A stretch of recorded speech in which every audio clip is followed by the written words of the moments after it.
नमस्कार. आज आपण अंधारबन हे तामिनी घाटाच्या थोडं अलीकडे आहे. तुम्ही मुळशीतून वर आलात की तुम्हाला उजवीकडे वळायचं आहे. अंधारबन म्हणून एक ठिकाण आहे, रिसॉर्ट आहे, फार्म आहे, त्यांची राहायची सोय आहे आणि इथे व्हेज नॉनव्हेज असं दोन्ही प्रकारचं जेवण मिळतं. मी ज्या खोलीत थांबलेलो आहे त्या खोलीच्या समोरच तुम्हाला हा सुंदर डोंगर आणि त्याच्यातून वाहणारे हे वेगवेगळे धबधबे आणि सुंदर पक्ष्यांचा आवाज तुम्हाला सगळं सुंदर बघायला मिळेल.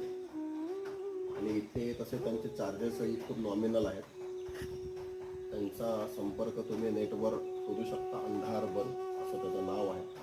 अंधारबन का? कारण मधल्या एका टप्प्यामध्ये इतकी झाडी आहे की सूर्यप्रकाश खाली जमिनीवर उतरत नाही, म्हणून त्याचं नाव अंधारबन आहे.